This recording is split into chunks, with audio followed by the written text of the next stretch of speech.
Et ces textes s'opposent au sionisme et annoncent ou analysent, selon l'époque, les conséquences à attendre de la concrétisation de cette idéologie sioniste, c'est-à-dire une idéologie qui a voulu la formation d'un État exclusivement juif. Donc, cet ouvrage a été notamment motivé par l'observation de l'utilisation croissante de cet amalgame entre antisionisme et antisémitisme. Et donc nous avons cherché des ouvrages, livres, articles, pamphlets, plateformes, tout ce qui permettait de se positionner par rapport au sionisme. Et on s'est aperçu qu'il y avait très peu de choses, d'ouvrages ou de textes en français. Donc nous avons fait tout un travail de traduction et pas mal de ces textes n'étaient pas disponibles en français. Donc nous avons traduit de l'anglais, de l'allemand, de l'hébreu, du yiddish et de l'arabe. Voilà. Donc je me propose d'aborder l'amalgame antisionisme égale antisémitisme en faisant l'historique de la naissance de cet amalgame. Alors ça sera peut-être pas, ça sera peut-être discutable, j'ai choisi des jalons de cette construction sioniste, puis en faisant un point sur l'antisémitisme et sa manipulation par le sionisme, et enfin pour en arriver à qu'est-ce que c'est l'antisionisme et comment on distingue l'antisionisme qui est antisémite, puisqu'il en existe un, il faut regarder les choses en face, de l'antisionisme égalitaire, ce que nous appelons l'antisionisme égalitaire, c'est-à-dire celui qui veut l'égalité des droits sur l'ensemble de la Palestine. Alors que, donc, je rappelle que l'antisionisme, donc égalitariste, correspond à une analyse politique, émancipatrice et antiraciste, essentiellement, qui s'oppose à l'existence d'un État juif, c'est-à-dire qui prône l'égalité des droits de tous ses citoyens en Palestine-Israël. Donc il s'oppose au régime actuel en Israël, qui est et donc l'antisémitisme, par contre, en France, est un délit. Donc l'antisionisme est plus qu'une opinion politique, est un courant émancipateur, alors que l'antisémitisme, lui, est un délit. Et qu'est-ce qui se passe en ce moment? Les politiques actuelles cherchent à criminaliser l'antisionisme, au même titre que l'antisémitisme. Donc on se trouve dans cette position. Alors partons de l'état des lieux aujourd'hui, notamment en France, avant de rentrer dans le vif du sujet. Je vous rappelle que, enfin, vous ne savez peut-être pas, que ce livre est paru 5 jours après le 7 octobre 2023. Et donc je vais nous mettre un petit peu en perspective avec le 7 octobre 2023. Jusqu'au 7 octobre 2023, en France et ailleurs, mais pas en Israël ni dans les pays du Sud, le sionisme n'était pas un sujet. Personne ne parlait du sionisme. Même lorsque les médias parlaient de l'occupation et de la colonisation, ils ne faisaient pas référence au sionisme, qui est l'idéologie qui est portée par l'État d'Israël. Donc, Israël et son régime sioniste n'étaient jamais remis en question. Cependant, comme vous le savez, l'antisionisme, on en parlait jusqu'au plus haut niveau de l'État, et pour le criminaliser déjà, bien avant le 7 octobre, en l'apparentant à de l'antisémitisme. Et depuis le 7 octobre, Macron et tous ses ministres ont multiplié les déclarations sur le caractère purement, que serait le caractère purement antisémite de l'attaque, de l'antisionisme, et ils considèrent que l'attaque du sud d'Israël était une attaque antisémite, alors que c'est bien une attaque contre un pays colonisateur. C'est des colonisés qui se révoltent contre un colonisateur. Peut-être que vous ne le savez pas, cette semaine, il y a un projet sénatorial qui est un projet de loi de la criminalisation de l'antisionisme qui est en cours de discussion au Sénat. Elle s'appelle « Proposition de loi relative à la lutte contre l'antisémitisme dans l'enseignement supérieur ». Et donc qui vise à empêcher toute critique à l'encontre de la politique génocidaire israélienne. Je vous rapporte ce que a dit Aurore Berger le 20 février, c'est-à-dire hier, lors de la discussion. On nous dit qu'il serait, je cite, On nous dit qu'il serait possible d'haïr Israël sans haïr les Juifs. L'antisionisme et la critique d'Israël sont devenus des nouvelles formes de l'antisémitisme. Le 7 octobre, ils sont morts parce que juifs. Donc et il qualifie l'antisionisme comme un antisémitisme d'atmosphère. Alors là, c'est un nouveau concept du droit. On va voir qu'est-ce que ça veut dire. Il n'y a pas de oui mais, dit-elle encore. Antisionisme, faire un bloc total et absolu. Voilà ce qu'il disait hier Madame Aurore Berger. Voilà. Alors, la définition de l'antisémitisme de l'IHRA, l'Alliance internationale pour la mémoire de l'Holocauste en 2016, avait déjà commencé le travail en incluant dans ses exemples d'antisémitisme des situations d'antisionisme. On va y revenir. Depuis le 7 octobre, comme vous le savez, le traitement médiatique occidental de ce qui se passe à Gaza fait aussi l'impasse sur le sionisme, c'est-à-dire la nature profonde du régime israélien, qui est un colonialisme de remplacement, c'est-à-dire d'exclusion de l'autre, comme s'il était acquis que personne ne pouvait ou ne devait la remettre en question, cette nature profonde du régime israélien. Ce qui était devenu évident dans le cas de l'Afrique du Sud et de son régime, l'apartheid, ne l'est pas dans le cas qui nous intéresse. Où remettre en question le régime sioniste de l'État signifie aux yeux de beaucoup de gens remettre en question l'existence même de l'État et la présence de la population juive en Palestine. En effet, le sionisme a donc réussi à imposer l'impossibilité de séparer l'idéologie de l'État. Et c'est de l'État lui-même et de ses citoyens, c'est ce qui crée la situation dans laquelle nous sommes. Donc le sionisme a réussi à transférer, ça c'est très important, l'antisémitisme contre des individus à l'État. Et avec le concept de juif collectif. Donc c'est un concept qu'ils ont inventé pour justifier leur attaque d'antisémitisme à l'encontre de toute critique de l'État d'Israël. Alors, les faits récents, je ne vais peut-être pas vous les rappeler, je pense que vous les savez, mais ce qu'il a lieu de rappeler, c'est que la confusion entre critique de la politique israélienne, voire critique du sionisme, et antisémitisme, n'en demeure pas moins la règle de la part des gouvernements, des médias publics et des institutions académiques occidentaux, voir l'exemple de l'Allemagne, voir l'exemple de la Grande-Bretagne, et même la Suisse, là, qui a rompu le contrat d'un professeur qui enseignait depuis 4 ou 5 ans, je viens de voir ça sur Internet. Donc ce qui aboutit au paradoxe démocratique, le fait que selon lequel critiquer un gouvernement composé de ministres d'extrême droite, promoteurs d'un suprémacisme religieux, auteurs de lois discriminatoires, rejetant le droit international et commettant des massacres de populations civiles, expose à se trouver soi-même accusé d'antisémitisme ou même d'apologie du terrorisme. Et la France a depuis longtemps entériné cette confusion. Et en fait, c'est toujours la même rhétorique qui est utilisée, que ce soit à Paris, à Lyon, à Amsterdam ou ailleurs, en Allemagne. Ce sont celles et ceux qui défendent le droit et la justice qui sont traités d'antisémites. Alors je vais faire une histoire de cet amalgame pour vous donner une idée du rouleau compresseur, si je puis dire. Donc, la définition qu'on peut retrouver, j'ai repris celle de l'IHRA dont je vous ai parlé, puisque la définition de l'antisémitisme en tant que tel n'est pas un problème. On en trouve aussi dans les dictionnaires. Donc l'antisémitisme est une certaine perception des Juifs qui pourrait s'exprimer à travers la haine envers les individus juifs.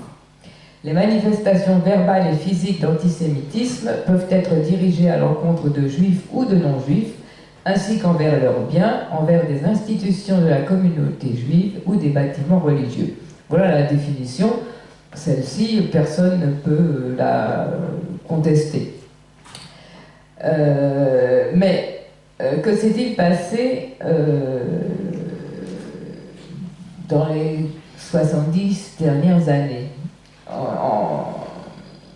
l'État d'Israël s'est fondé sur un apartheid, sur une exclusion, en chassant plus de 750 000 Palestiniens, c'est ce qu'on appelle la Nakba. Et en 1975, à l'ONU, une résolution, la résolution 3379, déclare le sionisme comme une forme de racisme. Alors je vous lis. L'Assemblée générale considère que le sionisme est une forme de racisme et de discrimination raciale.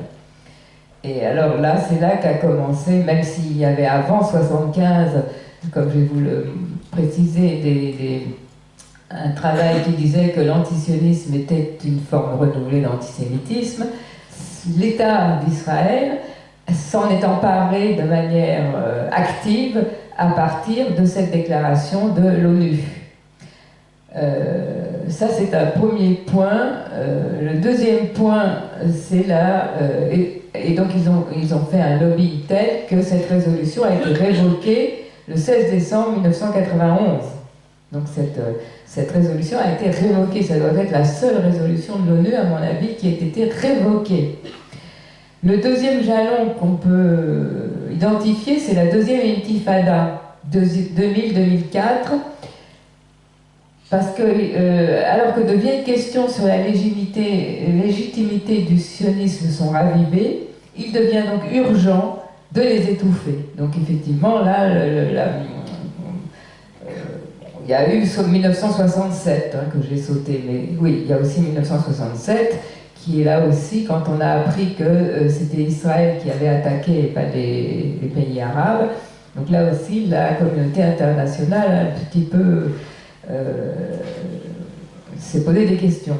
Donc en fait, il y a donc la résolution, avant la résolution de 75, il y a donc 1967, la résolution de 75, et la deuxième intifada, où le sionisme a été un petit peu chahuté, si je puis dire. Et donc quelques universitaires israéliens se mettent au travail autour d'une historienne qui n'est pas très connue, mais c'est elle qui a été le porte-parole et le porte-flambeau de ce travail. Il s'appelle Dina Pora, P-O-R-A-T. Et leur objectif, c'était ouvrir donc un contre-feu aux critiques adressées à Israël pour son recours à la force meurtrière face aux Palestiniens, ou contre les Palestiniens. Le but de Madame Pora était de créer une nouvelle définition de l'antisémitisme, comme si celle qui existait avant ne convenait pas, qui assimilerait les critiques contre Israël à la haine des Juifs. Donc on voit bien ce glissement dont je vous ai parlé tout à l'heure, qui est vraiment le nœud de l'affaire, le passage au juif collectif, le passage à l'individu, à une entité collective. Mais on ne peut pas être antisémite contre un État. De point de vue, c'est absurde, c'est contre des personnes qu'on est antisémite, pas contre un État. Mais il y a eu ce glissement vers ce juif collectif, et on va retrouver ça tout au long de la conférence. Et le quatrième jalon, c'est la conférence de Durban en 2001. La conférence de Durban, qui est encore une conférence de l'ONU, contre le racisme, la discrimination raciale, la xénophobie et l'intolérance, c'est donc tenue en Afrique du Sud, et elle a été l'occasion de débats houleux, puisqu'il y a eu un appel lancé par certains pays arabes en vue de rétablir la résolution 3379, qui avait donc été annulée en 1991. Mais bon, ça n'a pas réussi. Et donc il faut noter que ces événements, Intifada, enfin 67, Intifada d'Al-Aqsa, conférence de l'ONU contre le racisme à Durban, ainsi que le 11 septembre 2001, qui a été quand même un basculement et qui a considéré que Israël était le fer de lance de la lutte contre le terrorisme. Donc ça a été pourquoi les États occidentaux sont si protègent Israël de manière si inconditionnelle. Il y a aussi tout le côté géopolitique qu'on n'abordera peut-être pas, peut-être dans les questions. Donc la politique du gouvernement israélien visant à exercer une hégémonie sur la surveillance et la lutte contre l'antisémitisme était en suspens avant 2001 en fait. c'est après Durban, après tous ces événements, ils ont considéré que la lutte contre l'antisémitisme devait devenir une arme pour eux. Et donc c'est essentiellement après 2001 que les gouvernements israéliens ont réellement mis en place leur stratégie de lutte contre l'antisémitisme en faisant ce glissement dont je vous ai parlé. Et au niveau des institutions israéliennes, c'est le ministère des Affaires stratégiques qui a eu plusieurs vies, mais dont la dernière a été assurée par Netanyahou en 2015, et qui joue un rôle central pour combattre les tentatives de mettre en cause la légitimité d'Israël sous la forme de sionisme. Attention, il faut toujours garder à l'esprit que jamais ce n'est pas la légitimité d'une existence d'un pays dans lequel des juifs pourraient y vivre. Ça existe, c'est un fait accompli. Mais c'est la légitimité du sionisme qui est remise en cause. Et donc ce ministère des Affaires stratégiques, l'une de ses premières attaques a été contre la campagne BDS, boycott des investissements sanctions, qui a été considérée comme une campagne antisémite. Mais bon, ça c'est une victoire de l'Europe, puisque la CEDH a considéré que ce n'était pas un mouvement antisémite et que ça faisait partie de la liberté d'expression de rappeler qu'il y a un colonialiste qui importe des produits faits dans les colonies, et notamment, c'est pas que ça, et qu'il y a lieu de boycotter en fait l'ensemble des produits israéliens vu la manière dont ils se comportent. Alors, quelle a été la stratégie israélienne à ces différents jalons dont je vous ai parlé, qui mettaient à mal donc la légitimité du régime sioniste?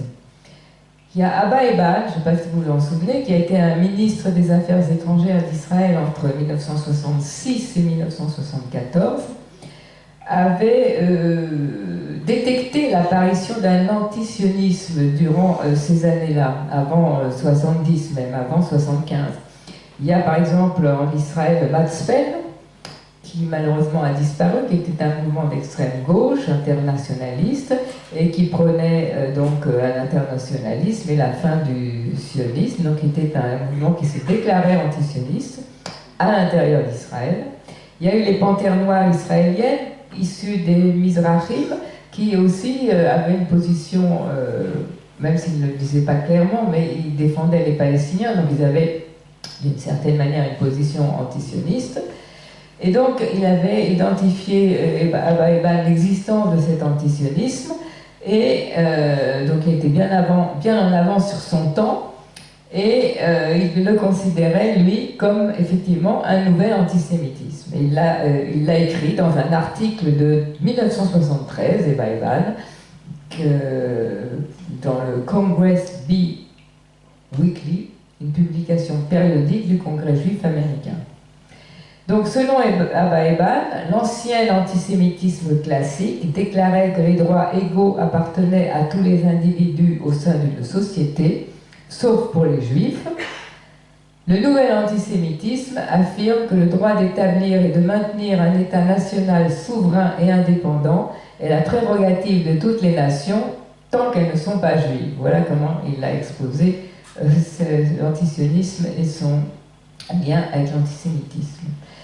Vladimir Rabbi, qu'on cite dans notre livre, qui était un magistrat, écrivain et historien du sionisme, pointait en 1972, donc même avant Abba Eban, la trahison des intellectuels juifs français. Et il faut savoir, même si vous les aimez bien, pour leurs travaux, qu'aussi bien Lévinas que Yankelevitch, dans les années 1970, n'hésitaient pas à considérer l'antisionisme comme la nouvelle forme de l'antisémitisme. Je veux dire, comment être philosophe, être pour l'hospitalité et avoir des propos de ce type, c'est tout à fait contradictoire. Donc, quelle est cette notion du nouvel antisémitisme, qui serait donc l'antisionisme? Ce qui a été développé par les tenants de l'existence de ce nouvel antisémitisme dans l'État d'Israël est que le judaïsme et le sionisme ne font qu'un. Ça, on le développe pas mal dans notre premier chapitre, j'y reviendrai tout à l'heure, sur le sionisme et judaïsme. C'est effectivement en assimilant le judaïsme et le sionisme qu'on crée déjà un premier élément de l'amalgame. Et en assimilant le sionisme au racisme dans la résolution 3379 de l'ONU, la question est passée de la recherche d'une solution politique, qu'elle soit imposée par la force ou par la négociation, à la remise en question du fondement même de l'existence d'Israël pour les sionistes. Donc ils considèrent, non, ça passe de racisme et est-ce qu'on fait une négociation à vous voulez détruire Israël, on l'entend depuis le 7 octobre tout le temps. C'est ce qui les a donc conduits à développer une stratégie en miroir et à considérer que toute critique d'Israël était antisémite, y compris l'antisionisme, dont les héritiers étaient pour la plupart juifs. Donc l'antisionisme juif est l'un des grands antisionismes, et le principal antisionisme encore aujourd'hui. En fait, l'expression nouvel antisémitisme est apparue dans les années 1990, mais son utilisation ne s'est répandue que dans les années 2000. Et cette expression incluait non seulement une haine menaçant les juifs, les communautés juives et l'État juif, mais aussi l'idée que l'antisionisme est de l'antisémitisme et qu'Israël est ce fameux juif collectif parmi les nations et qu'il est donc en droit de refuser la critique de l'État d'Israël. Voilà. Donc c'est bien cette Dina Pora qui a été aux manettes. Donc l'argument utilisé par les gouvernements sionistes, c'est cet argument du juif collectif.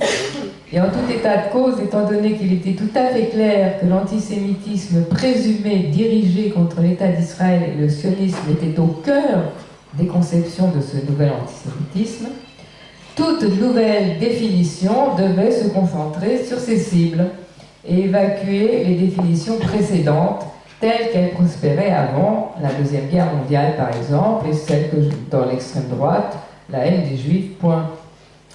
Donc, première étape, c'est réagir à la deuxième intifada, la conférence de Durban, 1967 et le 11 septembre.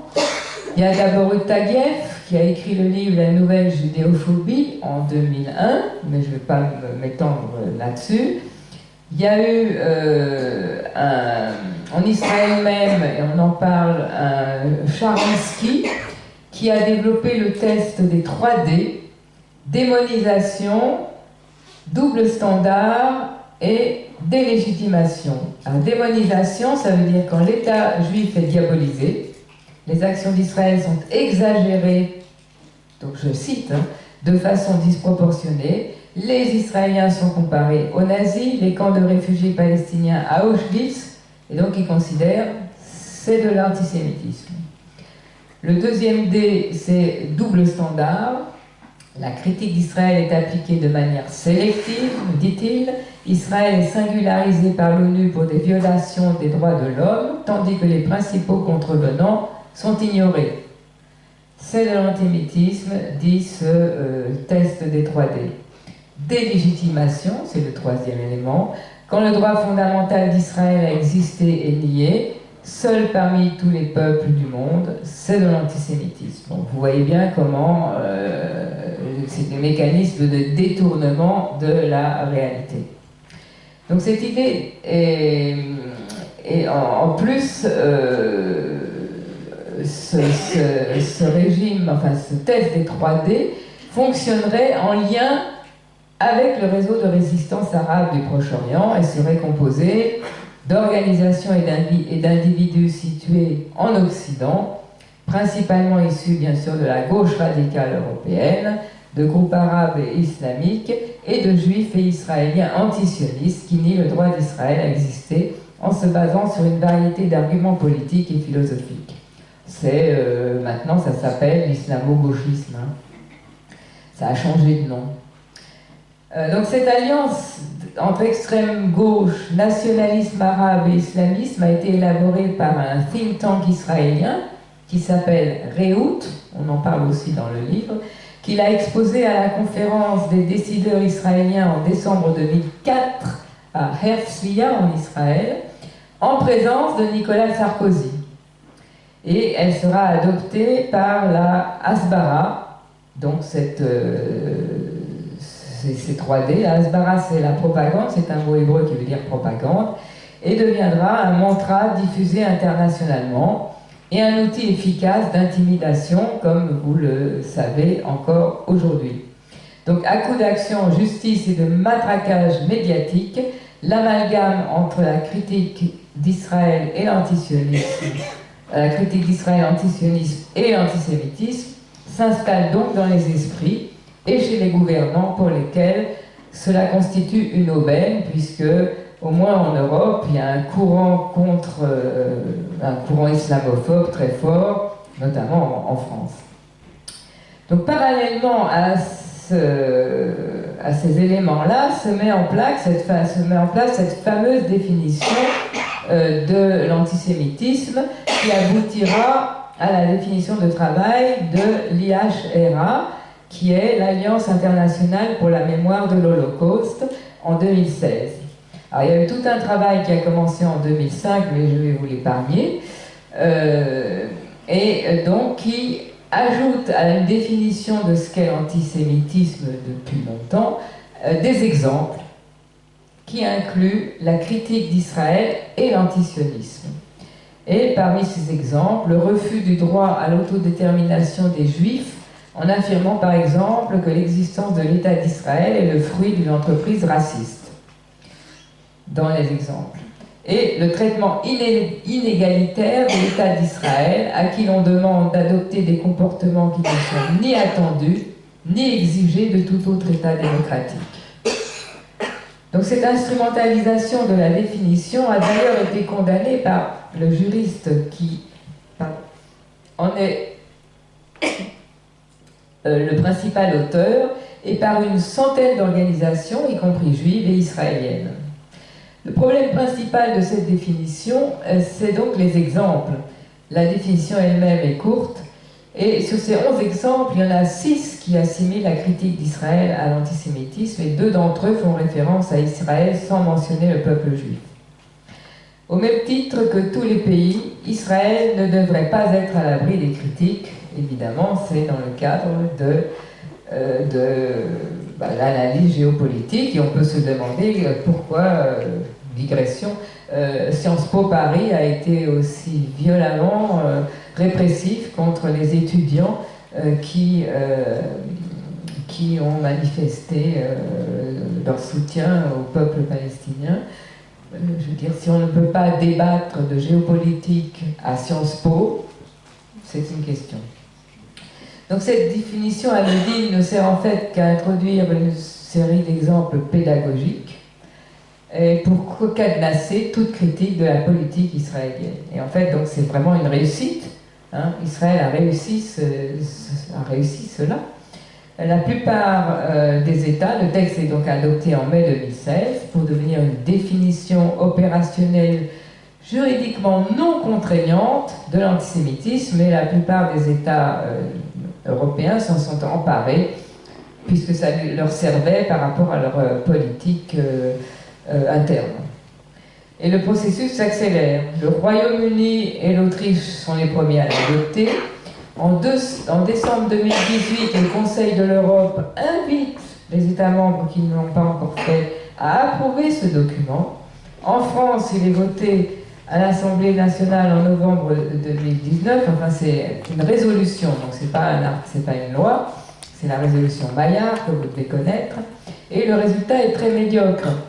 Mais et il faut souligner que en France, soi-disant, cette résolution est adoptée sans les exemples, mais toutes les répressions ultérieures ont toujours justifié leur décision sur la base de cette définition, incluant les exemples. Donc le sort de ces exemples, dont plus de la moitié est susceptible d'interprétation abusive, est révélateur. En France, le Conseil national consultative des droits de l'homme met en garde contre l'adoption de cette définition, mais ça n'a pas changé la donne. Et les projets de loi en discussion dont je vous parlais au début font référence à cette définition de l'IHRA pour justifier leurs travaux présents. Alors, en juin 2023, il y a le Centre européen de soutien juridique qui est basé aux Pays-Bas, qui publie un rapport inquiétant, donc plusieurs années, hein, de 2016, puis en France 2019-2023, publie un rapport inquiétant sur la violation des droits à la liberté d'expression et de réunion dans l'Union européenne, par le biais de cette définition qui est soi-disant de travail de l'IHRA. Donc, à partir du recensement de plusieurs centaines d'incidents entre 2017 et 2022, ce centre démontre que la définition, bien que prétendument non contraignante, est interprétée, comme je viens de vous le dire, et utilisée comme s'il s'agissait d'une loi. Les défenseurs des droits des Palestiniens, qui sont pris pour cible, subissent toute une série de conséquences injustes et préjudiciables, notamment la perte de l'emploi et l'atteinte à la réputation.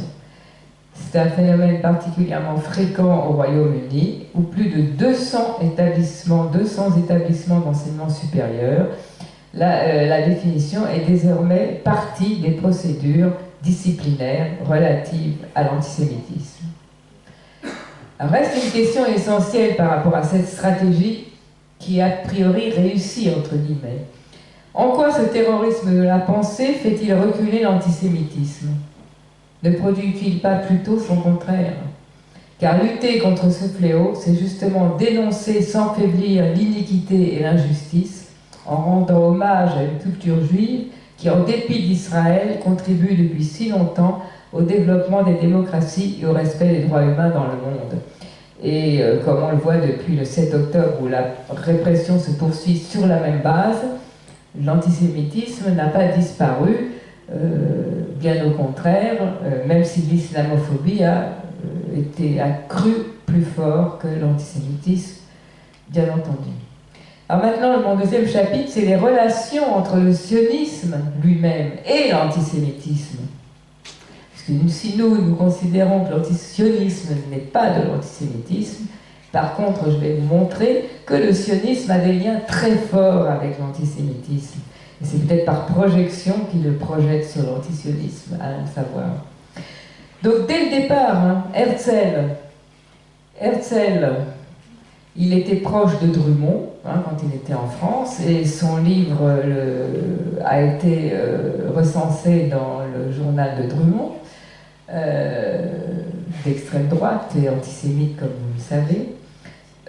En 1905, il a été en Grande-Bretagne soutenir Lord Balfour quand il était à ce moment-là Premier ministre, hein, c'est bien avant 1917, et qui l'a soutenu parce que Balfour voulait faire une loi contre l'émigration des Juifs en Grande-Bretagne, pour limiter drastiquement et même interdire l'émigration des Juifs de l'Est, hein, puisqu'il y avait 1903, c'est l'époque des pogroms en Russie, tsariste, et donc il a été soutenir Balfour à cette époque-là.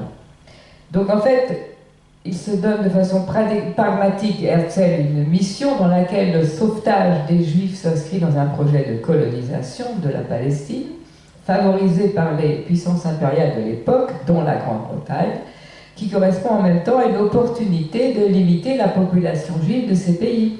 Et là encore, ça faisait le jeu de la politique des pays concernés, puisque l'Europe était très antisémite, hein, au début du XXe siècle, et le fait que quelqu'un leur propose de faire partir les Juifs leur allait tout à fait. Donc on voit bien, en fonction des politiques, aujourd'hui c'est l'islamophobie, à l'époque c'était les Juifs, mais c'est le même principe qui est en jeu, c'est les politiques d'émigration et d'immigration qui jouent un rôle moteur dans l'extrême droite depuis toujours. Donc il est assez antisémite, Herzl, contre les populations juives d'Europe de l'Est et centrale, qu'il considère comme des va-nu-pieds. Enfin, il a des langages très très durs, il les traite même de youpins. Enfin, il a un vocabulaire assez incroyable, aujourd'hui, hein, qu'on ne s'autorise pas aujourd'hui, puisque c'est un délit, hein, l'antisémitisme. Et donc, alors, il n'exprime aucun doute sur l'ostracisme que font les différents pays occidentaux. Hein. Alors, est-ce qu'il le fait consciemment? On ne sait pas. Ce qui apparaît en revanche, c'est qu'il a eu une approche ambivalente de l'antisémitisme. Hein. Il en a d'abord subi lui-même les manifestations dans son enfance, à Budapest et à Vienne. Hein. Il a été à l'époque où il y avait Luger, le maire antisémite de Vienne, sans s'engager pour autant dans un combat contre l'antisémitisme. Par la suite, au cours des années qu'il passe en France, il redécouvre l'antisémitisme à travers l'affaire Dreyfus, mais plus largement, il en perçoit le poids des sentiments et de l'expression anti-juive dans la vie politique. Il écrit alors dans son journal: à Paris, je suis parvenu à une approche plus libre de l'antisémitisme que j'ai commencé à comprendre d'un point de vue historique et à excuser. Voilà ce que dit Herzl. Donc excuser l'antisémitisme, c'est se placer du point de vue de ceux qui jalousent les juifs ou qui les méprisent, peu importe le motif, et de là à aller dans leur sens et à vouloir débarrasser les pays d'un groupe qui se serait considéré toujours comme différent. C'est un pas qu'Herzl franchit d'autant plus facilement qu'il fait bien la différence entre la bourgeoisie juive assimilée, dont il est, et les masses juives qui lui sont étrangères et qu'il considère qu'il vaut mieux les envoyer ailleurs. Donc il y a aussi l'antisémitisme du gouvernement britannique, hein, l'Empire britannique. Balfour, en 2017, mais vous le savez, a fait cette fameuse déclaration Balfour qui dit « Le gouvernement de Sa Majesté considère favorablement l'établissement en Palestine d'un foyer national pour le peuple juif et fera tout son possible pour faciliter la réalisation de cet objectif, étant clairement entendu que rien ne doit être fait qui puisse porter atteinte aux droits civils et religieux des communautés non juives existant en Palestine ou aux droits et au statut politique dont jouissent les juifs dans tout autre pays. Vous notez que les Palestiniens ne sont pas nommés, il n'est question que de communautés non juives vivant en Palestine, ce qui souligne le parti pris sioniste de la déclaration Balfour. Par ailleurs, Balfour était un évangélique qui était donc lui-même antisémite, comme tous les évangéliques sionistes, j'y reviendrai tout à l'heure. Donc le sionisme a donc montré une certaine passivité face à la montée de l'antisémitisme au début du XXe siècle, dans l'entre-deux-guerres, et pendant le génocide et après le génocide. Donc il y a une instrumentalisation de l'antisémitisme par le sionisme dans l'absence de lutte contre l'antisémitisme de la part des tenants du sionisme des débuts, en dehors des efforts engagés pour faire venir les juifs en Palestine. Donc, tout ce qui permettait de faire venir des juifs en Palestine, ils le soutenaient, mais le reste, et défendre les juifs qui vivaient en Europe et qui étaient soumis au nazisme, ça ne les intéressait pas. Je ne sais pas si vous savez, il y a eu les accords de Ha'avara, en 1933, par lesquels les dirigeants sionistes se sont mis d'accord avec les nazis sur un système permettant à des juifs allemands fortunés, de 50 000 à 60 000 personnes, d'échapper aux interdits du nazisme avant la mise en œuvre de la solution finale en facilitant leur émigration en Palestine, avec seulement une partie de leur patrimoine, le reste étant donné aux nazis. Pierre Stamboul rappelle dans son livre « La Nakba ne sera jamais légitime » que le placement de leur argent dans une banque juive en Palestine a permis, en échange de la sortie de ces juifs, des ventes de quantités de marchandises de l'Allemagne à l'établissement juif en Palestine, alors que l'Europe boycottait le nazisme. il y a eu des échanges commerciaux entre la Palestine et les nazis dans ce cadre de ces accords. Donc les dignitaires sionistes qui travaillaient à la création de l'État d'Israël ont donc mis tous leurs efforts sur ce projet et ont fait passer au second rang la possibilité de s'opposer à la montée du nazisme. Les Ben-Gurion et consorts rejoignent ainsi la position de Herzl, que je vous ai mentionné tout à l'heure. Indifférence ou impuissance, soyons indulgents, la question se pose. En tout cas, pour eux, ce n'était pas la priorité. Et après le génocide, ben là, c'est pareil. Le sionisme, fondé sur la volonté de fabriquer ce qu'ils ont appelé un juif nouveau pour s'opposer aux juifs diasporiques, puisqu'on appelle le juif hors de la Palestine un juif diasporique, qu'ils considéraient comme un juif faible. Ils ont voulu, qu'ils méprisaient. Donc en fait, les juifs qui sont restés en dehors de la Palestine, et sont encore méprisés par les Israéliens, qui considèrent que c'est eux qui ont repris le flambeau dans l'histoire, ça on le montre bien dans le livre, et qu'ils ont fait un juif nouveau, qui est du côté de la masculinité, alors que les juifs diasporiques qui se sont laissés faire, entre guillemets, pendant la Deuxième Guerre mondiale, seraient plutôt du côté du féminin et de la faiblesse. Voilà, c'est les termes, c'est l'idéologie qui circule dans le sionisme. Et donc ils considèrent que les juifs de diaspora, il faut lutter contre par l'existence de ce juif nouveau, qui est en fait maintenant un juif militaire. Hein, je veux dire, c'est un Israélien. L'Israélien pour nous, enfin, c'est plutôt un militaire. C'est la militarisation qui a construit ce juif nouveau. L'historien Tom Segev, qui fait partie des nouveaux historiens, écrit dans son ouvrage Le 7e million. L'avis général était que la valeur humaine des habitants d'Eretz Israël, c'est le nom qu'on donne à Israël pour dire la terre d'Israël, était supérieure à celle des immigrants et que c'était les premiers et non les seconds qui réaliseraient et qui réalisaient la révolution israélienne. C'est-à-dire, après la guerre, les réfugiés de l'Holocauste qui sont venus en Israël étaient méprisés. Ça a un petit peu changé au moment du procès Eichmann, mais en fait, le procès Eichmann a été utilisé comme une instrumentalisation de la Shoah plutôt qu'une défense des réfugiés qui venaient d'Europe, qui ont toujours été maltraités par le régime israélien sioniste, hein, il faut le dire. Bon, après, bien sûr, après la création de Yad Vashem, qui est le lieu du souvenir, par une loi en 1953, et puis à partir du procès Eichmann, comme je viens de vous le dire, il les méprise moins, mais en fait, il va y avoir encore, comme je viens de vous le dire, une instrumentalisation. À chaque fois, on récupère ce qu'on veut pour justifier ce qu'on fait. Donc Israël adopte un nouveau regard sur le génocide et sur ses rescapés, mais il sera revendiqué et proclamé par Israël, qui s'en fera le dépositaire devant le monde entier.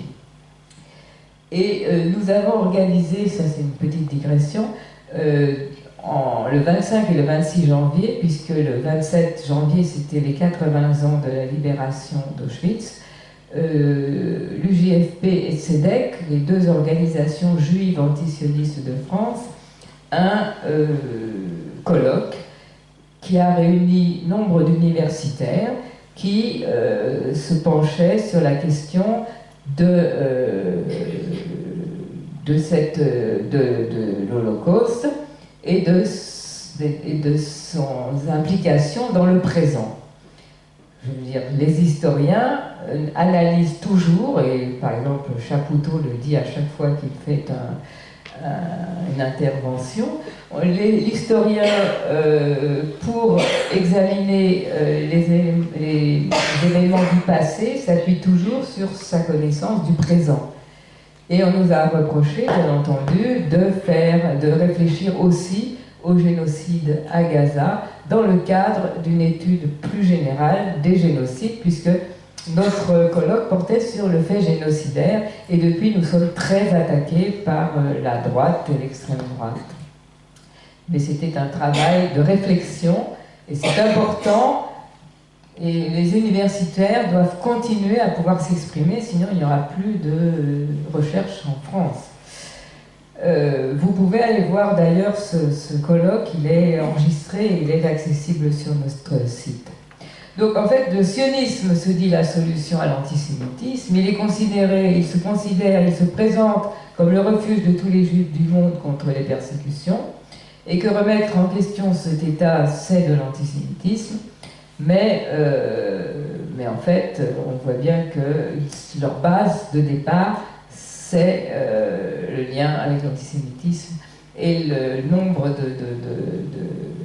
de juifs antisionistes le rappelle clairement dans notre ouvrage.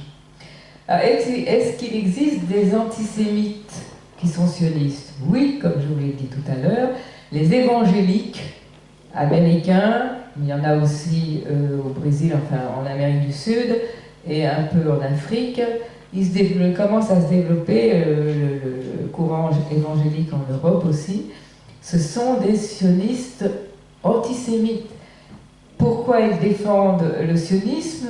Parce que quand tous les juifs seront en Palestine, à ce moment-là, le Christ ressuscitera. Mais, si les juifs ne se convertissent pas, ils seront exécutés. Donc voilà ce que c'est le sionisme évangélique. Et Trump, il est antisémite. Et bon, je ne citerai pas tous les... Elon Musk est antisémite. Et tout le gouvernement quasiment tout le gouvernement, je ne veux pas m'avancer, de Trump est antisémite, mais sioniste et défend inconditionnellement l'État d'Israël. Voilà. Donc il existe bien des antisémites qui sont sionistes et des antisémites qui sont favorables à Israël. Et je peux vous citer, je ne sais pas si vous l'aviez noté, des propos de Marine Le Pen, qui a affirmé que le Front National a toujours été sioniste et que le Front National, historiquement, a toujours été pour la création d'un État juif. Ben oui, évidemment. Je veux dire, si les Juifs s'en vont, c'est autant... Voilà, ça fait partie de la politique du Front National puis du Rassemblement National. Et elle a fait ses déclarations le 29 mai 2024 dans une interview à LCI, que vous pouvez retrouver, dans le contexte donc, des suites de l'attaque du 7 octobre 2023, donc en cherchant à positionner le Rassemblement National comme un soutien d'Israël et un bouclier pour les Juifs français contre l'antisémitisme et l'islamisme. Donc on voit bien les articulations actuelles qui se développent et se déploient.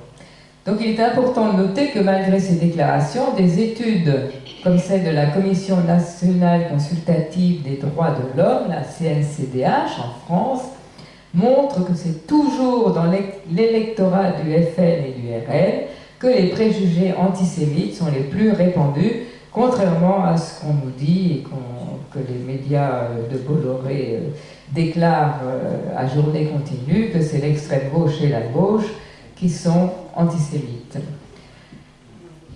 Donc, actuellement, les liens entre sionisme et antisionisme sont clairs.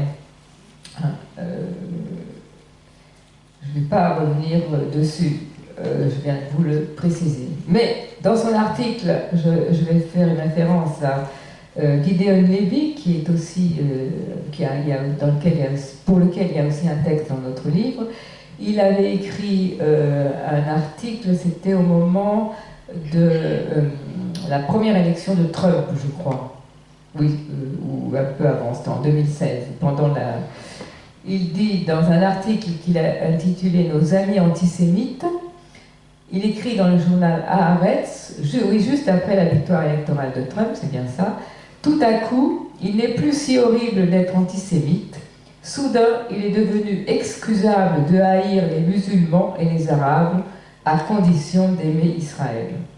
Les droites juives et israéliennes ont décrété une large amnistie aux amants antisémites d'Israël, et ce sont ces derniers qui vont bientôt exercer le pouvoir à Washington, et je rajouterai, et qui y sont revenus. Voilà, j'arrive à l'antisionisme, ça va, vous tenez le coup? Donc, dans notre livre, beaucoup d'auteurs soulignent, notamment dans notre chapitre sionisme et antisémitisme, mais pas que, la ressemblance entre la solution sioniste et la solution antisémite, hein, se débarrasser des juifs ou partir volontairement en créant son propre État-nation. De fait, donc, le sionisme n'a pas combattu l'antisémitisme. Sionistes et antisémites partagent l'idée que les juifs doivent quitter leur pays d'origine pour rejoindre cette terre qu'ils appellent Israël. Donc ce fameux juif nouveau, qui s'oppose aux juifs de la diaspora, a été mis en avant par le sionisme. On peut dire que ce concept de juif nouveau a lui-même de forts relents d'antisémitisme. Le sionisme manipulant ainsi les communautés juives de la diaspora, et la construction du juif nouveau nécessite l'anéantissement de la mémoire, hein, et de l'identité des diverses émigrations juives et aussi de la diaspora.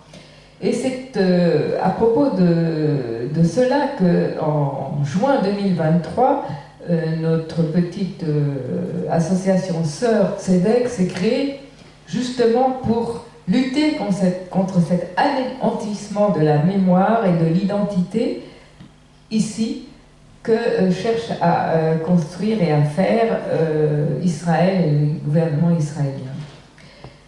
Puisque avec diverses cultures, hein, les yiddishisants n'ont pas la même culture que les juifs des pays arabes. Et c'est cette diversité qui est intéressante. Mais Israël veut tout aplanir pour former une culture unique et détruire les mémoires ce qu'on appelle donc les diasporas des différents pays du monde. Donc, aux arguments que je vous ai mentionnés, que disent les juifs antisionistes? Alors, ils sont d'abord tous juifs, religieux ou laïcs, s'opposent à l'idée du rassemblement des juifs sur un même territoire, et ce d'autant plus qu'il s'agit d'un territoire en Palestine où il y a des gens qui y habitent déjà. Alors, par exemple, nous citons dans notre livre l'American Israelite, qui est le premier journal du judaïsme réformé américain, qui écrira dans un éditorial en 1902 « Les sionistes ne voient rien dans l'admiration que leur propagande inspire parmi nombre d'antisémites, mais il faut qu'ils comprennent que leur proclamation ostentatoire d'une nationalité juive qui ne peut se satisfaire que d'un État juif revient tout bonnement à s'en remettre aux ennemis de leur race. » Le concept de nationalité juive est étranger aux juifs pratiquants dont la judéité tient à la tradition religieuse. Mais des laïcs aussi donc s'opposent à l'idée d'une nation juive appelant la création d'un État. Ainsi le Bund, qui était le grand mouvement internationaliste juif de Russie, Pologne et Lituanie, accuse le sionisme de miser ouvertement sur la carte antisémite. Ce mouvement donc, socialiste des travailleurs juifs de Russie, Pologne et Lituanie s'est résolument opposé au sionisme dès sa création en 1897, la même année que le premier congrès sioniste mondial à Bâle, et il a milité pour la reconnaissance d'une nationalité juive au sens des nationalités reconnues comme minorité dans l'Empire russe, et pour la participation du mouvement ouvrier à la lutte des classes, plutôt qu'à ce qu'il considère comme une fuite en avant au service de la bourgeoisie juive. Heinrich Ehrlich, était un des dirigeants du Bund, et il écrit en 1938, il y a un de ses articles dans notre livre, « Les dirigeants du mouvement sioniste ont commencé à miser ouvertement sur la carte antisémite. La folle idée leur trotte aujourd'hui dans la tête de former un bloc de pays ayant un régime antisémite comme allié du sionisme, comme force pouvant aider le sionisme à exercer une pression sur le gouvernement anglais, puisqu'on est en 1938 là. Donc des juifs laïcs s'opposent au projet sioniste parce qu'ils sont favorables à l'assimilation dans les pays où ils se trouvent. Donc, il y a quatre catégories on a identifié 4 catégories de juifs antisionistes. Les religieux, qu'ils soient orthodoxes ou libéraux, les assimilationnistes, les humanistes et les internationalistes et progressistes internationalistes. Et donc parmi les assimilationnistes, il existe un écrivain, poète et journaliste viennois que vous connaissez peut-être, Karl Kraus, dont nous avons mis un de ses textes dans le livre, qui fustige en 1898 l'alliance des propagateurs du sionisme avec les chrétiens sociaux, notoirement antisémites. Il observe que les étudiants nationalistes juifs lancent le mot d'ordre « dehors les juifs », qui ne peut que plaire à leurs alliés. Et il faut se rappeler que fin 19e, début 20e siècle, les juifs européens, à part la France où les juifs ont été émancipés en 1791, leur émancipation était très récente. Ils étaient devenus des citoyens à part entière et égaux aux autres citoyens des pays dans lesquels ils vivaient depuis peu de temps. Donc les assimilationnistes refusaient catégoriquement cette solution de l'État juif parce qu'ils voulaient vivre dans les pays dans lesquels ils vivaient et lutter éventuellement dans les pays dans lesquels ils vivaient. Il y a une autre catégorie qui est la catégorie des humanistes. Alors dans cette catégorie, on peut mettre Martin Buber, Gershom Scholem, Hannah Arendt et le créateur de l'Université de Jérusalem, Magnès. Donc qui, eux, quand ils sont arrivés à part Hannah Arendt, quand ils sont arrivés en Palestine dans les années 1920, ont vu qu'il y avait des habitants là-bas et ont dit il faut absolument vivre avec ceux qui habitent cette terre. C'est ce qui s'est appelé le sionisme culturel et qui a perdu la partie d'abord par rapport au sionisme socialiste, celui des kibbutz, puis jusqu'en 1977, et puis le sionisme révisionniste de droite qui a la main quasiment depuis 1977, à part une petite parenthèse. Donc les opposants au sionisme des débuts voient clairement que la démarche des promoteurs du sionisme prend appui sur la détestation des juifs dans un certain nombre de pays occidentaux. Et comme disait Herzl dans son fameux livre « L'État des Juifs », il sera à peine utile de faire de grands efforts pour activer le mouvement d'émigration, les antisémites s'en chargent. Contre la déclaration Balfour, le seul ministre juif du gouvernement de Lloyd George, dans lequel donc, Balfour était le ministre des Affaires étrangères, qui s'appelait Edwin Samuel Montagu, alors, je ne sais pas comment il faut prononcer Montagu, donc je le prononce à la française, a écrit un mémorandum, qui est également dans notre livre, le mémorandum sur l'antisémitisme du gouvernement britannique actuel. Et il y écrit notamment que si le projet sioniste se réalise, tout juif aura le choix, quel que soit le pays auquel il appartient, quel que soit le pays qu'il aime, quel que soit le pays qu'il considère comme partie intégrante de lui-même, entre aller vivre avec un peuple qui lui est étranger, mais auquel ses compatriotes chrétiens lui ont dit qu'il appartenait, ou rester dans le pays auquel il pensait appartenir comme un hôte indésirable. Et en fait, on a la même position au Proche-Orient. Les juifs arabes ont la même position, notamment les communistes. Les juifs, on a mis le texte de la Ligue juive contre le sionisme égyptienne et contre la Ligue juive égyptienne contre le sionisme irakien. C'est intéressant de voir leur position. L'une en 1947 et l'autre en 1946. Donc, ils s'opposent à la création de l'État israélien. Alors bien sûr, l'opposition a été beaucoup plus virulente avant la Seconde Guerre mondiale, évidemment. Après la Deuxième Guerre mondiale, l'antisionisme juif a continué à exister, mais il a eu du mal pendant une certaine période, et bon, surtout après 1967, il est redevenu beaucoup plus fort, même si c'est une toute petite minorité, malheureusement. Il y a un psychiatre américain en 2007 qui qualifiait le sionisme de mauvais tournant dans l'histoire du peuple juif, disant qu'il a entraîné une dégradation spirituelle, éthique et intellectuelle, et que sa disparition pacifique peut annoncer un grand renouveau du peuple et de sa culture.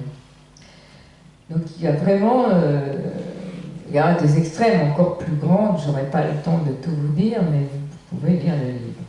Donc il faut souligner l'attachement de nombreux juifs dans leur opposition au sionisme à leur appartenance juive. C'est pas parce qu'on est antisioniste qu'on ne s'identifie pas avec une condition juive qui peut être variée, qui peut aller de l'athéisme à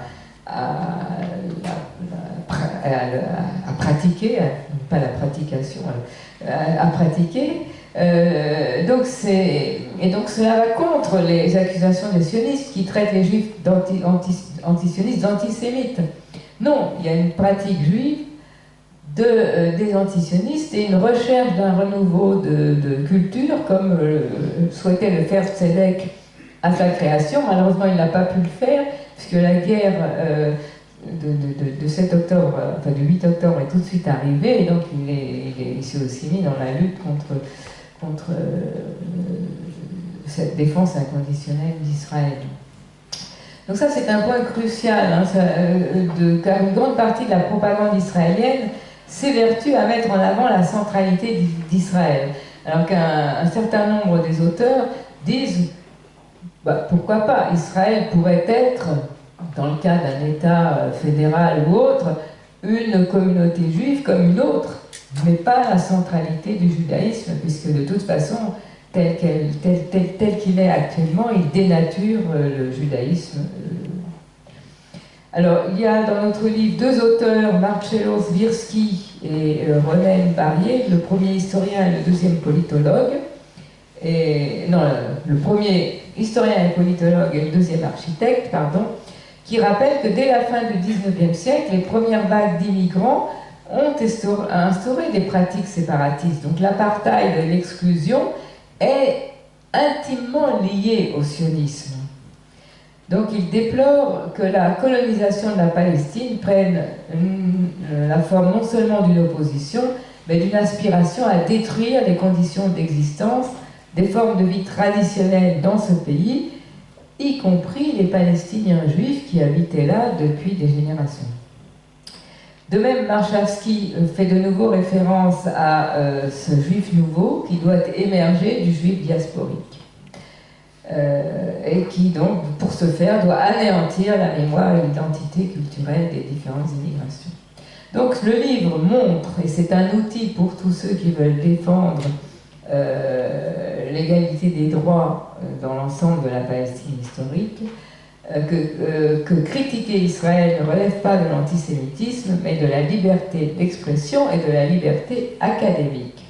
Le signe d'égalité placé entre ces deux termes, antisionisme et antisémitisme, constitue un véritable déni d'histoire, une forme de révisionnisme qui veut effacer, comme a tenté de le faire le sionisme lui-même, toute trace de la longue tradition juive, religieuse ou séculière, d'opposition à l'idée de l'État-nation juif.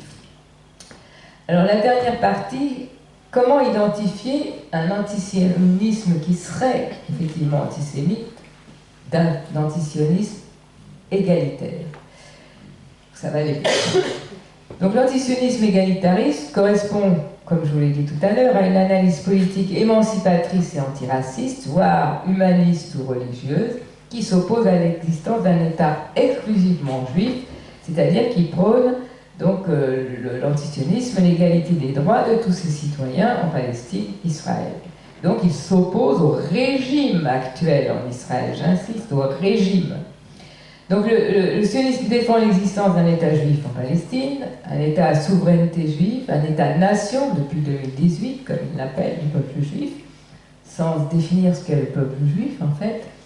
Donc le sionisme, c'est un sionisme étatique, et le sionisme réellement existant, c'est un sionisme colonial. Un courant minoritaire dont je vous ai peu parlé, mais je prends déjà beaucoup de temps, c'est le sionisme culturel dont je vous ai dit un mot, mais qui n'a pas gagné. Et l'antisionisme égalitaire ne peut pas être défini uniquement comme la critique légitime de la politique des gouvernements israéliens. D'ailleurs, certains sionistes sont eux-mêmes très critiques de ces politiques, voire le mouvement qu'il y a eu contre, contre ce que souhaitait faire Netanyahou, réformer le système, enfin la cour, le nom m'échappe, la cour, la cour. Non, en Israël, non, l'équivalent de notre cour de cassation. Bon, voilà, le mot m'échappe, pardon.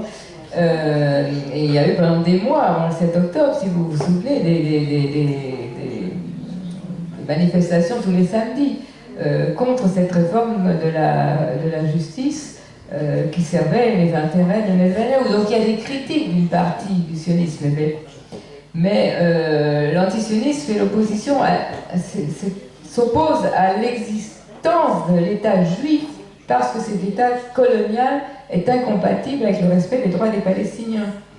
Il suppose en effet de nier le droit, cet État colonial, ni le droit au retour des réfugiés palestiniens pour maintenir une majorité juive, c'est le problème démographique qui est plus prenant depuis 1967 d'ailleurs, et l'existence d'un État d'apartheid pour maintenir Israël comme État d'une minorité de la population, ce qui implique une guerre perpétuelle.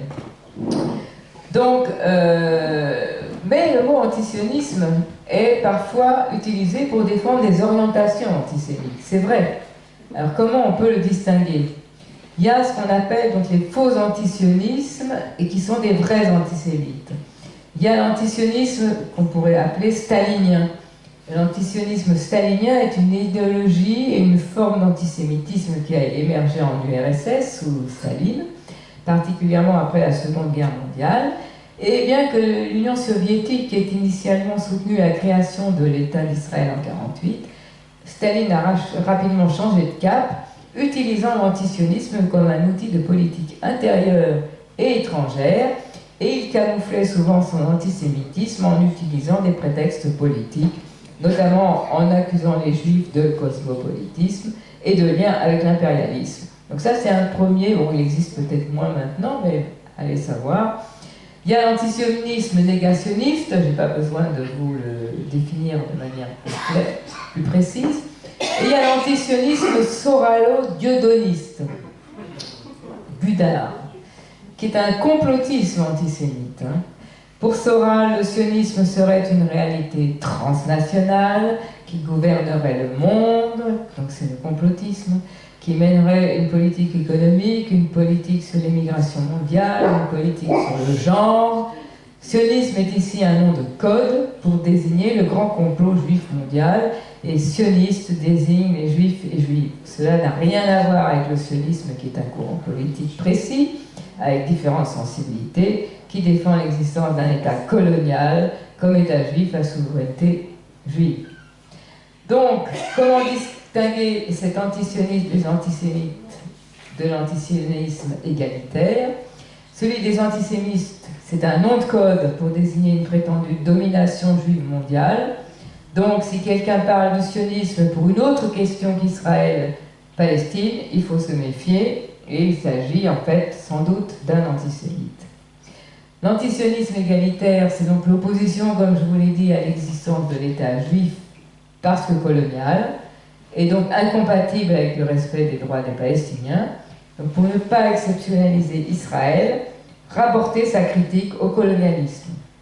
Pour ne pas être traité d'antisémite, il faut effectivement se positionner par rapport à la situation réelle, par rapport au sionisme réellement existant, qui est un colonialisme dans le cadre des travaux sur ce qu'on pourrait appeler à la manière anglo-saxonne les colonial studies. Je veux dire, il y a des tas de travaux et c'est clair que le sionisme est un colonialisme de remplacement. Ainsi, vouloir mettre fin à l'existence d'un État exclusivement juif en Palestine n'est pas antisémite et n'implique pas de jeter les Juifs à la mer, mais implique l'égalité des droits de la mer au Jourdain. Merci.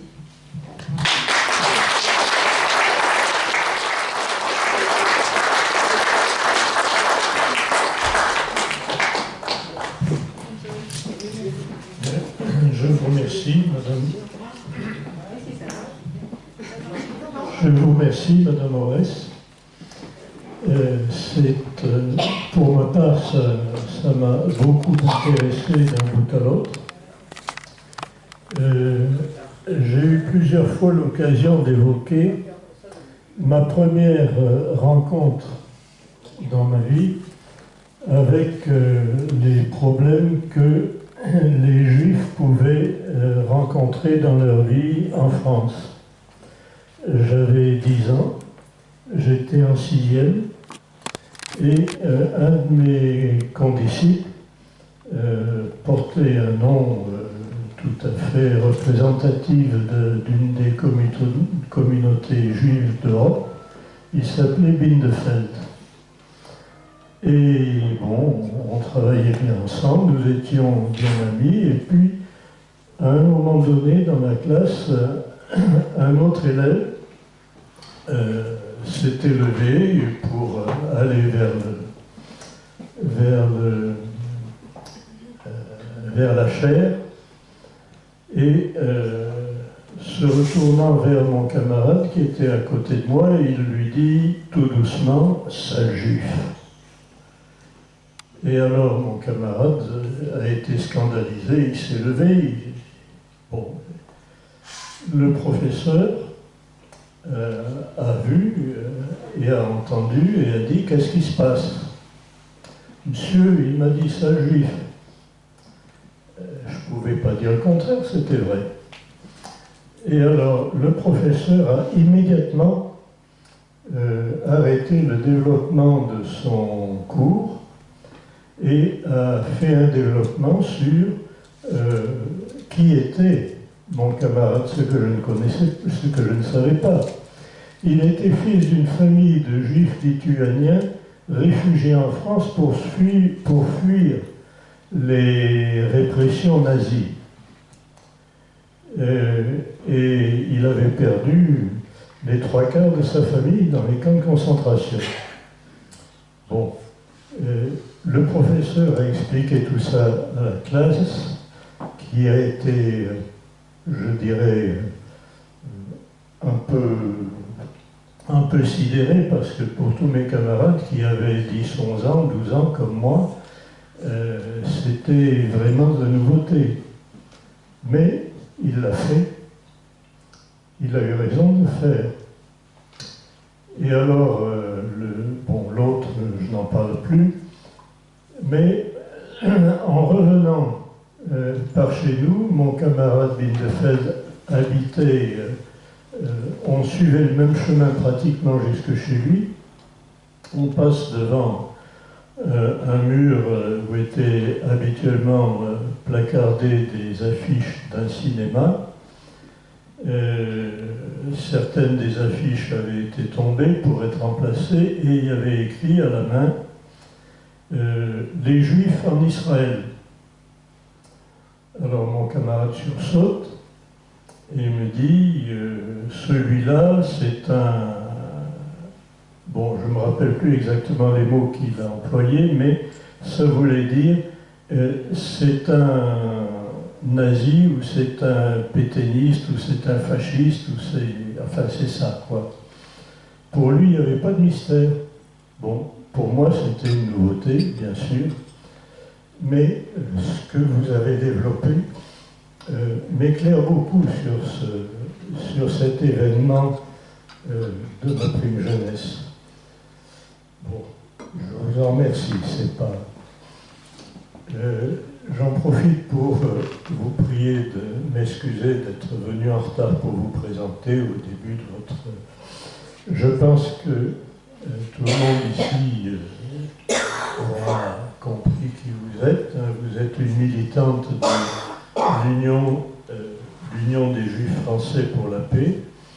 Et ça, pour beaucoup d'entre nous, c'est une association amie, très certainement, et qu'il est, en tout cas pour moi, qu'il est très bon, avec laquelle il est très bon de faire connaissance.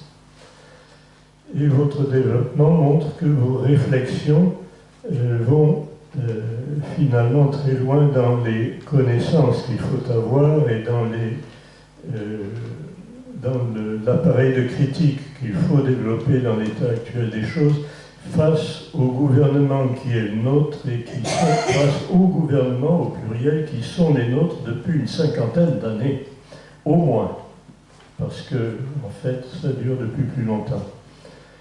Cela étant, je crois qu'il faut donner la parole à la salle parce que tout le monde ici a probablement des questions à poser. Vous levez le... Je vous en prie, monsieur.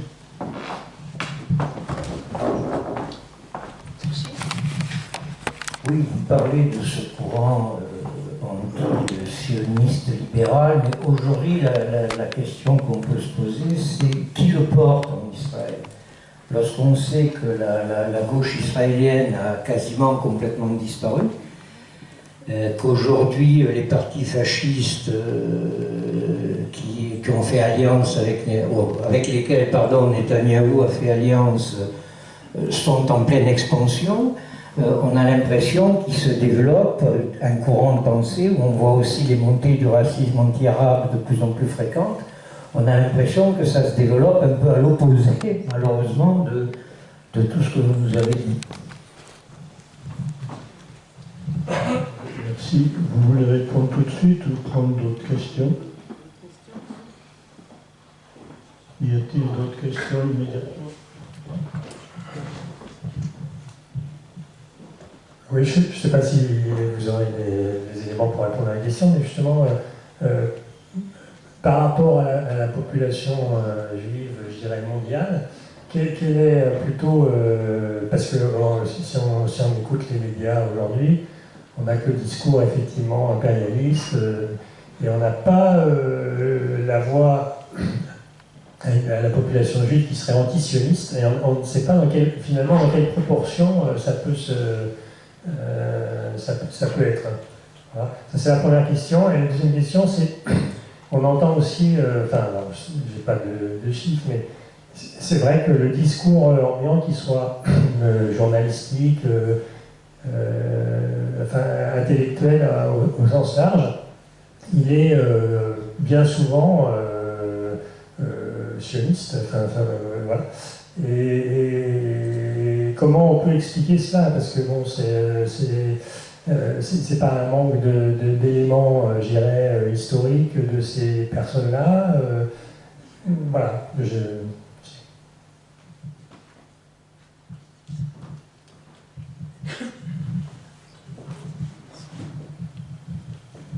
Moi, je voulais vous remercier pour cette intervention parce que beaucoup de gens qui ne comprennent pas qu'on puisse, la position par exemple de Trump et de ses amis qui sont devenus des vrais nazis, puisqu'aujourd'hui ils se montrent comme tels, finalement, beaucoup de gens ne comprennent pas que ce sont des sionistes antisémites. Et pourtant, ce sont les vrais soutiens, les évangélistes américains de Netanyahou. Bien plus que la diaspora juive qui est finalement qui ne supporte pas Trump. Voilà.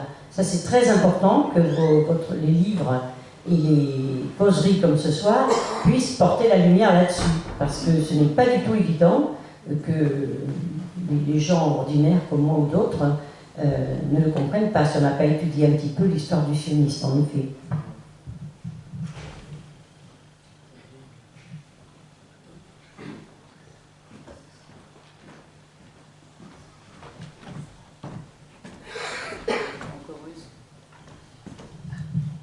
Merci d'accepter cette dernière question. C'est une remarque par rapport à quelque chose que vous avez dit au début de votre intervention. C'est-à-dire que le sionisme est une question qui a fait éruption récemment dans, le discours, dans les préoccupations politiques. Ça ne correspond pas à mon souvenir. Il était présent. La question vous m'entendez? La question du sionisme était présente dans l'extrême gauche française, dans la gauche française. Ouais. Ça marche? Ouais.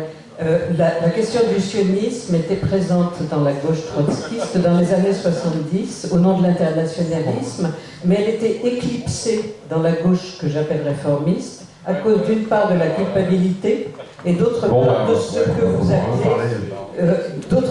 que vous appelez l'antisémitisme stalinien. Voilà, il y avait ces deux choses qui nous puisque je faisais partie du trotskisme. On va faire le discours. Je ne sais pas si ça vaut le coup de mettre un micro. Je sais. Ouais, il y a quelqu'un d'autre qui parle en même temps que moi, donc je m'arrête. Je ne sais pas si vous avez compris ma préoccupation, c'est-à-dire que je me rappelle très bien de discussions sur le sionisme dans les années 70, dans l'extrême gauche française. Voilà. Mais cette question a été éclipsée dans la gauche réformiste par culpabilité vis-à-vis du traitement, enfin de l'abandon des Juifs pendant la guerre.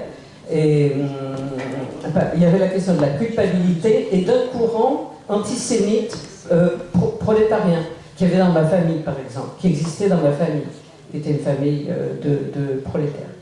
Voilà, c'est ce que je voulais dire. Merci. La première question, le sionisme libéral, ça n'existe pas vraiment. Il y a eu le sionisme égalitaire. Non, il n'y a pas de sionisme égalitaire. Le sionisme n'est pas égalitaire. C'est l'antisionisme qui est égalitaire.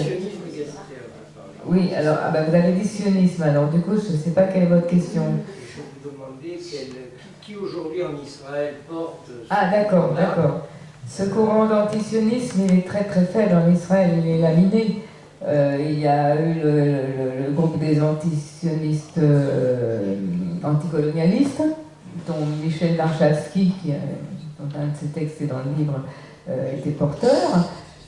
Mais il y a quand même, bon, c'est pas grand-chose, mais il y a les réfusniks.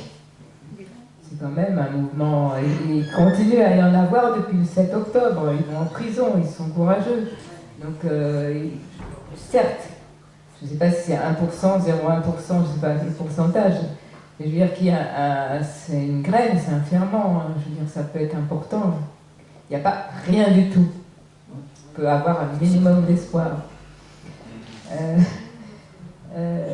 Mais c'est vrai que dans le courant actuel, 80% de la société israélienne, ou même plus, est pour la reprise de la guerre. Ok, vous nous rendez les otages et après on recommence. Hein. Donc c'est gravissime d'être pas les complices, mais les faiseurs d'un génocide, hein, l'ensemble de la société. Alors la population juive mondiale, quelle est la proportion antisioniste dans le monde, hein, c'était ça la question. Alors elle a augmenté depuis le 7 octobre. Nous faisons partie de deux réseaux, un réseau juif européen qui s'appelle European Jews for Palestine, qui comprend maintenant 27 pays, alors qu'avant on était les 4-5 grands pays, enfin ce qu'on appelle les grands pays européens, où il y avait des mouvements antisionistes comme le nôtre. Maintenant il y en a dans quasiment toute l'Europe. Alors, des fois bien sûr c'est des tout petits groupes, au Danemark ils doivent être 10, enfin, mais ils se créent. Donc il y a beaucoup de juifs qui ne militaient pas avant, qui sont interpellés par la manière dont les Israéliens qui se considèrent comme nous représentants, hein, puisque c'est ce qu'ils disent à longueur de temps, ils refusent ça. Ils refusent d'être les complices d'un génocide. Et donc il y a beaucoup de mouvements, mais certes, au niveau pourcentage, c'est pas grand-chose, hein. En Allemagne, notre association sœur qui existe, elle, depuis longtemps, est complètement réprimée en ce moment. Hein. C'est terrible la situation en Allemagne. Je veux dire, ils n'ont pas du tout fait le travail à faire après le nazisme. Hein. Ils continuent à être ancrés dedans, hein, puisque, vu la manière dont ils réagissent aujourd'hui. Hein. Ouh là là, on ne peut rien dire contre Israël. Ben si, ça ferait partie du travail sur qu'il devrait faire justement pour en sortir du nazisme. Donc ça veut dire, et on voit bien qu'il est prégnant, hein, il existe de nouveau. Donc voilà, bon. Et donc le deuxième groupe, c'est un groupe Global Jews for Palestine, qui donc comprend maintenant, y compris un groupe d'Australie, donc du monde entier, alors qu'il n'y avait rien en Australie avant. Je veux dire, les Juifs ne veulent, il y a un certain nombre de Juifs, pas tous évidemment, qui veulent se démarquer et qui veulent pas se démarquer juste pour pas être complices, mais qui veulent dire qu'ils n'acceptent pas cette manière de se comporter vis-à-vis d'autres humains, simplement déjà. Hein. Donc je ne peux pas dire le pourcentage, mais aux États-Unis quand même il est important. Hein. Alors bien sûr au niveau pourcentage c'est pas beaucoup, s'ils sont 2, 3 ou 4 millions. Et puis il y a ceux qui se revendiquent et ceux qui ne se revendiquent pas parce que ça crée, c'est un peu comme au moins l'affaire Dreyfus, ça crée des conflits familiaux gigantesques, donc c'est compliqué. Donc tout le monde ne va pas faire son coming out comme on dirait. Donc on ne peut pas non plus donner de chiffres à cause de ça, hein, parce que c'est... Voilà. Alors le discours ambiant et sioniste, comment l'expliquer? Alors bon, j'ai une autre conférence qui est axée sur le colonialisme, qui l'explique, hein. C'est pour des raisons géopolitiques. Je veux dire, l'Occident, la politique israélienne contre le terrorisme arabe, hein, supposait-elle, et sert ça c'est un des aspects, sert les politiques occidentales de lutte contre l'immigration des musulmans, hein, pour la plupart, ceux qui viennent du Sahel. Enfin, donc voilà, ça rentre dans le même processus. Et il y a le côté vraiment colonial. Hein. Il y a le gaz, il y a la présence, le fait d'avoir une présence dans cette région du monde, autour du monde musulman et arabe. C'est important pour les États-Unis. Enfin bon, il y a tous les éléments géopolitiques, je ne vais pas rentrer dedans, ça pourrait faire l'objet d'une autre conférence, mais c'est idéologique et géopolitique, le soutien à Israël. Hein. Ma question n'était pas plutôt du monde intellectuel, qui a priori ne représente pas forcément... Ah, le monde intellectuel, alors ça dépend lequel. Je ne sais pas comment le dire, mais... Il y a deux mondes intellectuels. Il y en a un qui réfléchit et il y en a un qui pense bêtement. Si on prend Enthoven, je veux dire, c'est pas un philosophe, il recrache le discours sioniste. Je veux dire, ça veut dire quoi? D'avoir aucune distance et aucune réflexion. C'est pas le propre d'un philosophe. Donc je veux dire... Balibar, il a une réflexion, enfin il y a plein de, bon les noms ne me reviennent pas, mais il y a plein de nouveaux sociologues et philosophes qu'on peut voir sur le Média ou Blast ou là-bas si j'y suis ou hors série, hein, qui nous donnent une vision différente de ce que pourrait être l'intellectuel en France, mais ils sont ostracisés et pour la plupart, ils ont parfois leur poste mis en jeu. Parlons de Didier Fassin, qui depuis qu'il a écrit son livre sur l'effacement, comment il est le titre? Il a repris le titre de... L'étrange défaite. Voilà, l'étrange défaite, merci. A été attaqué de toutes parts. Il a fait un très bon article dans la revue AOC, qui est une revue en ligne, mais sur abonnement, dans laquelle il montre, enfin, il dit son étonnement par rapport à ce que des pères aient pu l'agresser de cette manière. Donc il y a deux branches d'intellectuels en France maintenant. Alors, je ne vais pas dire les vrais et les faux, c'est essentialisé. Je veux dire, non, je ne vais pas jouer à ça. Mais on peut se poser la question sur pourquoi faire prendre fait et cause pour une idéologie sans prendre de distance, ou au contraire essayer d'analyser. Il y a des sionistes qui peuvent avoir une position un peu mitigée, moi je ne vais pas les défendre, hein, mais qui peuvent prendre un peu de distance et essayer de réfléchir. Mais je ne sais pas, hein. c'est une question, on aura la réponse peut-être dans 20 ou 30 ans. Pourquoi? Je ne sais pas. Pourquoi ils font ça? Je ne sais pas. Ah oui, les sionistes évangéliques, ils sont très très nombreux. Ils sont plus de 40 millions aux États-Unis. Au Brésil, ils sont assez nombreux. Et donc, les sionistes, ça représente, si on dit que, si on prend tous les juifs, ce serait maximum 12 millions, et encore donc, il y en a plein qui ne sont pas sionistes. Donc on voit que la force des évangéliques, le pouvoir des évangéliques pour essayer de maintenir Israël et d'essayer de détruire les Palestiniens, je veux dire, c'est une puissance énorme, il y a un pouvoir énorme. Et comment lutter contre ce pouvoir? Bon, ils s'appuient sur des éléments religieux, même s'ils ne le sont pas. Hein. C'était pareil au début du sionisme. Hein. C'était des laïcs qui se sont appuyés sur des éléments religieux et qui ont considéré la Bible comme un cadastre. Et Ben Gvir porte encore la Bible en disant « Mais oui, ça nous appartient. » Donc, je veux dire, lutter avec nos arguments de fond, de pensée, de réflexion, il faut espérer qu'un jour ils gagneront. Mais voilà, je ne peux pas dire plus. Hein. Alors, l'extrême gauche. J'avais préparé ma réponse, j'en ai que je m'en souvienne. La position n'a pas été la même avant 67 et après 67, hein, déjà, je dirais. Parce que si je ferais référence à Daniel Ben Saïd, qui a écrit un texte dans ce livre, qui s'est beaucoup justement investi après 67 et après 2000, l'Intifada, je veux dire, les positions n'étaient pas les mêmes. Hein. Je veux dire, il pouvait y avoir des sionistes à gauche, bien que ce soit un oxymore, comme le dit Gideon Levy.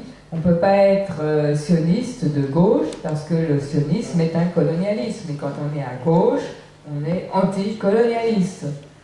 Alors maintenant, il y avait peut-être des positions, mais la vraie gauche ne peut avoir qu'une position anticolonialiste et d'émancipation de tous les peuples.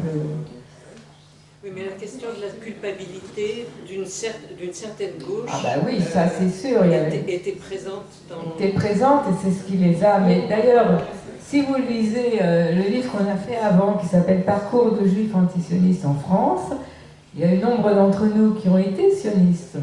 Hein. Et il y a par exemple Maxime Benatoui qui, dans son parcours, ça se lit comme un roman, c'est un petit livre, pas cher. Et il dit, bah, oui, moi ça m'embêtait parce que j'étais un militant de gauche, et quand mes amis, alors il est beaucoup plus jeune, hein, ils me disaient, mais comment tu peux à la fois militer à gauche et être sioniste? Alors ça le turlupinait effectivement lui-même. Et c'est en allant en Israël et en voyant notamment au nord d'Israël, en Galilée, toutes ces habitations qui étaient les habitations palestiniennes, qui étaient très belles en pierre, et avec 100 habitants dedans ou avec d'autres habitants, il s'est posé la question et il a fait le parcours, et d'autres ont fait le même parcours, de se dire mais oui, mais le sionisme c'est un colonialiste, si je veux aller jusqu'au bout de ma cohérence, je ne peux pas être à la fois sioniste et militant de gauche. Alors peut-être qu'effectivement, on était plus près de la Deuxième Guerre mondiale et le travail était plus difficile.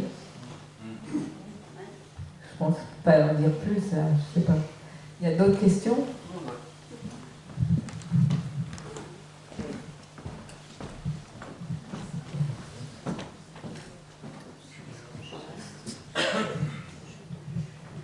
Je voudrais d'abord vraiment vous remercier pour la présentation de cet exposé et qui permet de comprendre beaucoup de choses.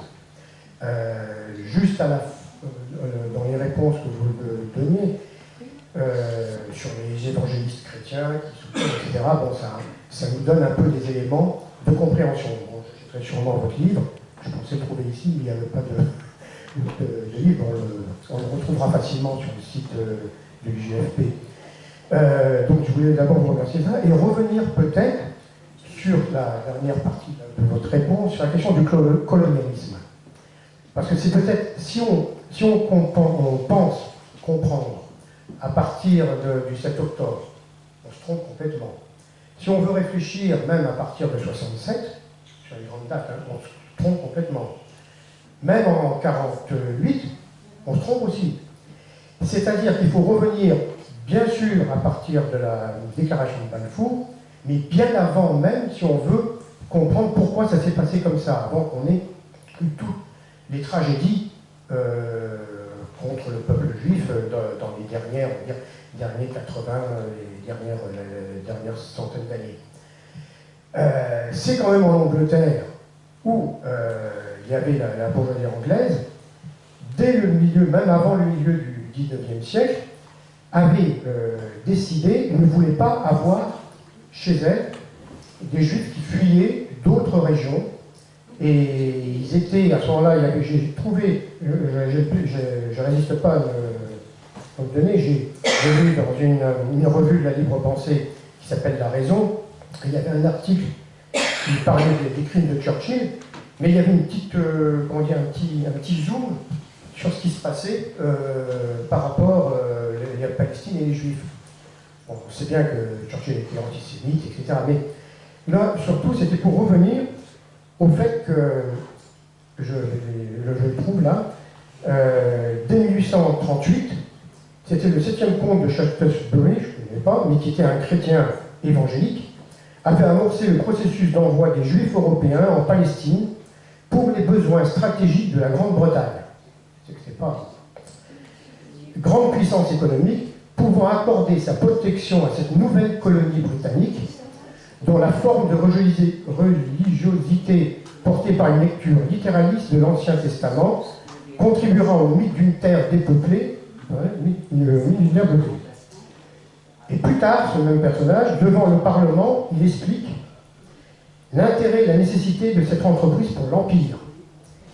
Les territoires cités font toujours partie de la paix ottomane, mais je le cite là, la Syrie et la Palestine ne tarderont pas à devenir très importantes.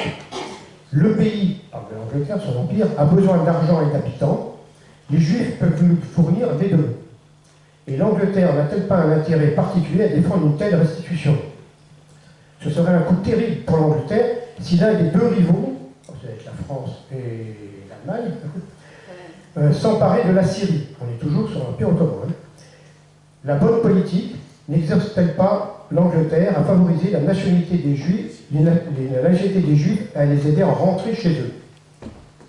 Il revient donc naturellement à l'Angleterre d'appuyer l'établissement de Juifs en Palestine. On comprend bien que la déclaration de Balfour après 1917 visait bien à détourner les luttes des populations arabes contre le colonialisme et protéger la Palestine britannique. Mais je fais une incise contemporaine. Parce que si on regarde la situation aujourd'hui, la situation en Palestine de nos jours nous montre que la défense des intérêts de l'impérialisme dominant, à savoir aujourd'hui c'est les USA, c'est plus la Grande-Bretagne. Je peux poser une question. Attends, j'étais en train de chercher. Je voulais simplement dire, oui, voilà. C'était ma question, c'était cette forme-là, je le prenais là. C'était juste pour dire, la situation aujourd'hui ne ressemble peut-être pas à la position au moment du XIXe siècle, parce que Joe Biden disait l'aide fournie au gouvernement israélien est un investissement. C'est en 1986 qu'il disait ça, il n'était pas président. Si Israël n'existait pas, nous devrions l'inventer pour protéger nos intérêts dans la région. Mon seul souci, c'est de dire derrière la question de l'antisémitisme, du sionisme, de tout ce que vous avez expliqué qui est très bien, il y a aussi une base économique qui est assez forte derrière.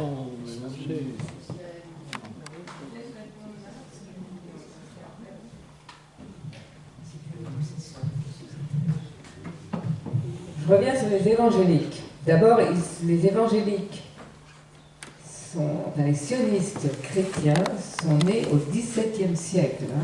C'est pas au XIXe. Les premiers évangéliques, c'est XVIIe siècle. Donc c'est un vieux mouvement, les évangéliques. Bon, ça c'est une précision. Concernant la Grande-Bretagne, c'était le grand pays impérialiste. Et en fait, la Palestine était importante pour la Grande-Bretagne à cause de l'Inde. C'était le chemin pour aller vers l'Inde.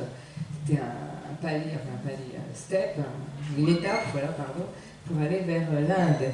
Et c'est pour ça qu'ils avaient besoin de la Palestine.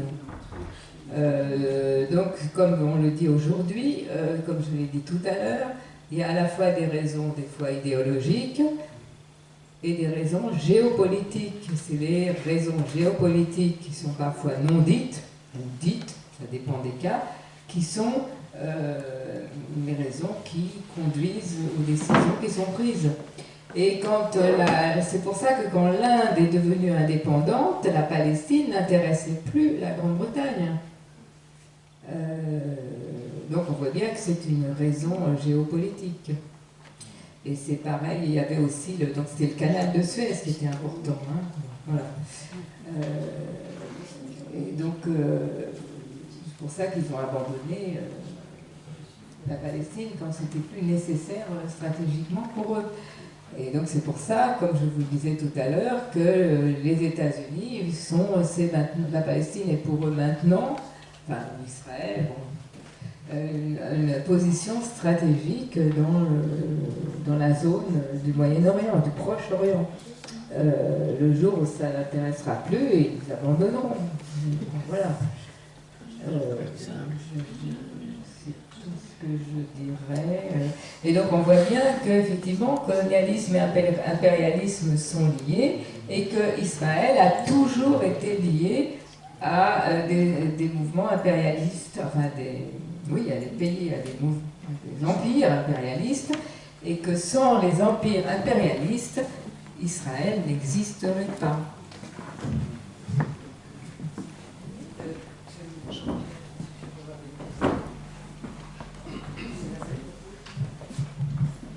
Oui, peut-être que vous venez de répondre en partie. Ouais, parce que moi j'ai 77 ans et le sionisme, j'ai l'impression de l'avoir toujours vécu et de l'avoir toujours vu autour de moi. D'autre part, la Nakba, c'est pas qu'un détail de l'histoire qui est passé. Je pense que c'est quelque chose qui est toujours d'actualité et même qui s'amplifie. Alors, la notion de complot, oui, d'accord. Peut-être qu'il ne faudrait pas la balayer comme ça, d'un revers de main, parce que je pense qu'effectivement, il y a un complot, peut-être qui s'appelle le capital, hein, tout simplement. Je ne pense pas que ça soit une bonne manière de balayer cette notion-là, de complot, d'un revers de la main, parce que je crois que c'est la meilleure manière de s'empêcher de réfléchir contre l'hégémonie du capital.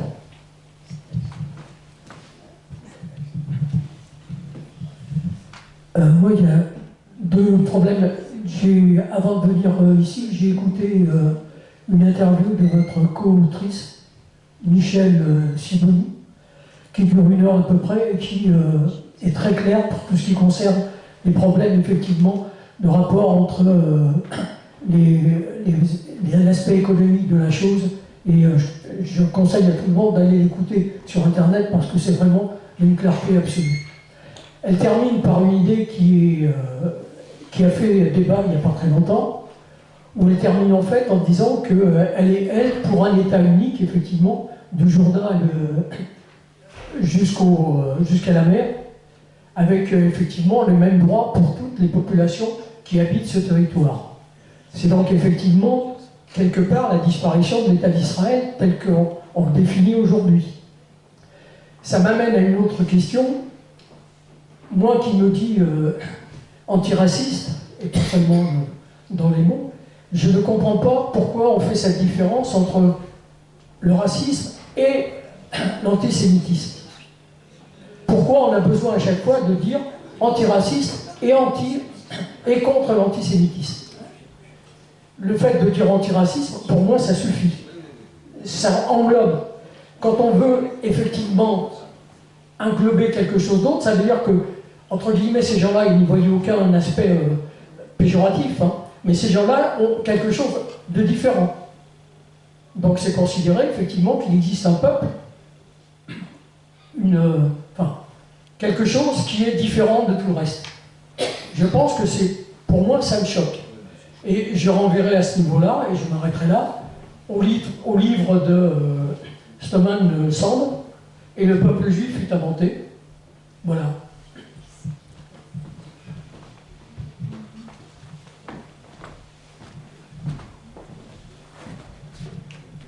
La notion de complot, c'est une notion un peu particulière qui n'est pas une notion d'analyse et de réflexion. Moi, je pense que quand on est anticapitaliste ou anti... c'est une position étayée. Et je ne parlerai pas de complot. Je parlerai de position étayée, comme celle que je vous ai exposée aujourd'hui, où on fait une analyse, on regarde les écrits. Et le terme complotisme a trop de connotations négatives, et je ne pense pas que ce soit la bonne terminologie. Le complot capitaliste, ça n'a pas de sens. C'est la lutte des classes, point barre. Et on lutte contre l'hégémonie capitaliste et néolibérale. Mais je ne vois pas comment la notion de complot, pour moi, n'intervient pas là. Voilà. Bon, alors bien sûr, bon, la Nakba, bon, c'était pas le sujet de la conférence aujourd'hui, c'était déconstruire l'amalgame. Donc j'aurais pu parler de bien autre chose que je n'ai pas fait, parce qu'il fallait se limiter dans le temps. C'est pas une journée, c'est pas un séminaire. Effectivement, la Nakba continue, c'est la position que nous avons à l'UJFP. Et depuis le 7 octobre 2023, elle s'est amplifiée. Et la question se pose quand on entend Trump parler de Riviera, on se pose la question de que vont devenir ces 2 millions de citoyens. Donc bon, je vais faire une parenthèse là. Alors je ne sais plus quel officiel américain a parlé de 1 700 000 personnes à déplacer. Donc moi je me demandais si eux ils savaient qu'il y avait 500 000 morts. Je ne sais pas. Mais alors je ne sais plus lequel c'est d'officiel américain depuis le gouvernement Trump, et j'ai été très surprise par ce chiffre, 1,7 million. Je me suis demandé s'il avait une signification ou si juste la personne qui parlait ne savait pas le chiffre. Voilà, bon. Donc effectivement, la Nakba, c'est quelque chose qu'on défend, et on dit la Nakba ne s'est jamais arrêtée. Elle était à bas bruit avant, mais regardez ce qui se passe en Cisjordanie, hein, je veux dire depuis 67, et même avant, enfin bon, surtout depuis que le territoire est occupé. Donc la Nakba, elle continue de manière claire, même si c'est à bas bruit pour certains, mais c'est visible. Alors, oui, nous à l'UJFP, on dit qu'on lutte contre le racisme sous toutes ses formes, et on n'accepte pas le fait qu'on puisse enlever l'antisémitisme, le mettre à part des autres racismes. C'est une de nos luttes, et c'est pour ça que la LICRA nous haït. Et on se pose la question pour le MRAP qui a gardé ce nom, racisme et antisémitisme. C'est vrai que ça n'a jamais été d'actualité, puisque le racisme anti-noir était quand même, l'esclavagisme était un des grands racismes qui a fait des déplacements de millions et de millions d'êtres humains. Donc je veux dire, il n'y a qu'un racisme, hein, c'est la détestation de l'autre, pour aller vite. Et donc il n'y a qu'une seule forme d'antiracisme, c'est l'égalité des droits de tous les humains, c'est tout. Mais bon, alors, est-ce qu'il y a la culpabilité européenne de la dernière guerre? Pourquoi ils extraient l'antisémitisme? Il peut y avoir à la fois des raisons de culpabilité, peut-être aussi des raisons idéologiques qui considèrent peut-être que la lutte contre l'antisémitisme est plus importante par rapport à ce qu'a été la France pendant Vichy ou je ne sais quoi. Bon, voilà. Mais c'est vrai que normalement, l'antisémitisme devrait être combattu dans le cadre de l'ensemble des formes. Donc on parle, nous, de formes de racisme. Voilà le terme que nous utilisons. D'autres questions ?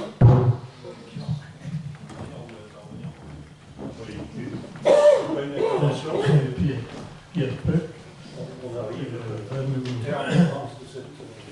te rapproches un peu. Vous m'entendez pas? Non. Si, on t'entendra mieux au micro.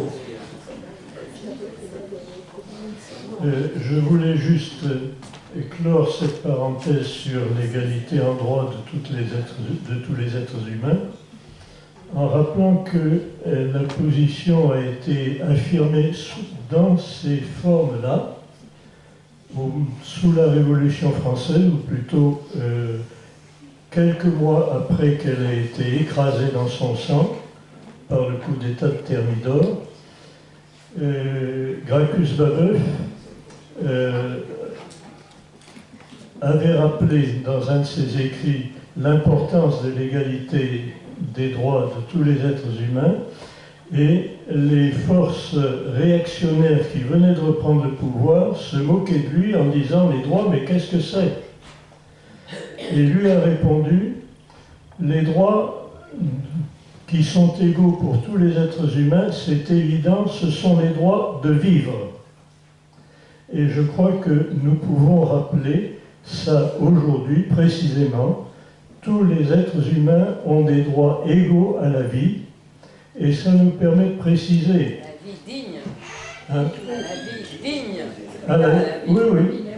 À la vie, à la dignité de vivre, et ça correspond, on peut faire la liste, c'est l'alimentation, c'est le logement, c'est l'habillement, c'est l'instruction, c'est la culture, et les droits particuliers des femmes d'apporter leur contribution particulière au renouvellement des générations, droits que les hommes n'auront jamais, bien évidemment. Voilà. Oui, c'est sur un aspect annexe, mais important. Tout le monde sait ici que, normalement, la peine de mort en France a été abolie. Or, je vais vous proposer une motion par rapport à Georges Abdallah, qui a vu encore son calvaire prolongé hier, avec des arguties juridiques sur lesquelles que je ne n'évoque pas. Alors, je vais proposer une motion que je vais lire à tout le monde ici, y compris les associations qui sont partenaires dans cette soirée. Georges Ibrahim Abdallah doit être libéré. Comment la France, pays autoproclamé des droits de l'homme, peut-elle garder dans ses prisons un homme libérable depuis 25 ans et condamné à perpétuité à la suite d'un procès politique criblé d'irrégularités? Georges Ibrahim aura bientôt 76 ans, ce qui en état équivaut à une condamnation à mort. Il ne peut attendre le 19 juin, jour de sa nouvelle comparution, pour sa libération et pour de simples raisons humanitaires évidentes. Les participants à la conférence de ce 21 février à Tulle sur la déconstruction de l'amalgame sionisme-antisémitisme exigent sa libération immédiate. Et on rajouterait le nom de toutes les organisations qui sont partenaires. Oui, mais on n'a pas de mandat. Hein. On peut être représentant d'une organisation partenaire. Je le suis. Personnellement, je veux bien signer cette demande, sauf que je n'ai pas de mandat de mon association. Bon, mais on le fait au nom des participants.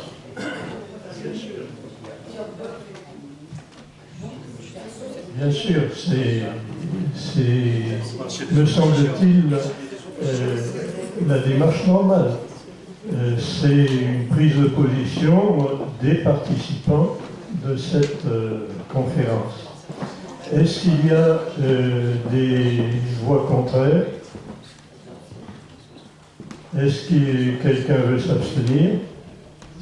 Alors, nous noterons dans nos cahiers que la motion est adoptée à l'unanimité, en espérant que Georges Ibrahim Abdallah retrouve la liberté bientôt. Je crois que nous pouvons conclure, et je passe le micro à Henri Vacher, président du comité de paix de la Corrèze. Merci à tous, merci d'être restés. Voilà, il y a certaines ont dû s'absenter, c'était tellement le sujet, je pense, était dense et a creusé l'appétit. C'était très intéressant. Moi, je vous remercie, Madame Morès, c'était très intéressant. Sujet complexe, sujet difficile, mais je pense qu'on a tous appris ce soir. Et alors, moi, je tiens à remercier l'ensemble des organisations participantes qui ont appelé, qui ont permis la réussite de la soirée. Donc, je vais essayer de ne pas oublier.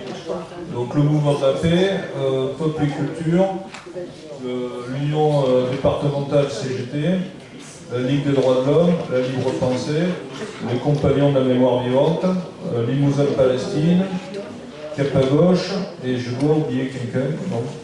Hein? CGT, j'ai cité. Il a dit. Voilà, donc j'ai oublié personne. Donc je tiens à remercier tout le monde. Je pense que c'est des réunions, des conférences qui sont intéressantes pour poser le problème, les problèmes qui, en moi, c'est des souvenirs personnels plus récents que ceux de Jean-Pierre, mais c'était plutôt au début des années 2000, au moment de la campagne BDS, au début, quand il y a eu les premières discussions sur antisionisme, antisémitisme. Et voilà, donc ça m'a remis en mémoire tout ça, et je vous remercie d'avoir expliqué tous les courants qui avaient pu exister et la façon dont les termes avaient pu être utilisés, quoi. Je vais répondre à la question sur l'état unique, pardon. Notre dernier chapitre, je ne vais pas prendre plus de votre temps, parle de ça, que faire, quelles seraient les possibilités qui s'offriraient. Donc voilà, c'était juste pour vous dire ça. Et pour finir, on peut continuer à discuter, c'est pas, voilà, nous on va commencer à ranger, et il y a une corbeille qui, avant de partir, il y a une corbeille à la sortie si vous voulez nous aider pour organiser notre conférence. Voilà, je vous remercie, bonne soirée.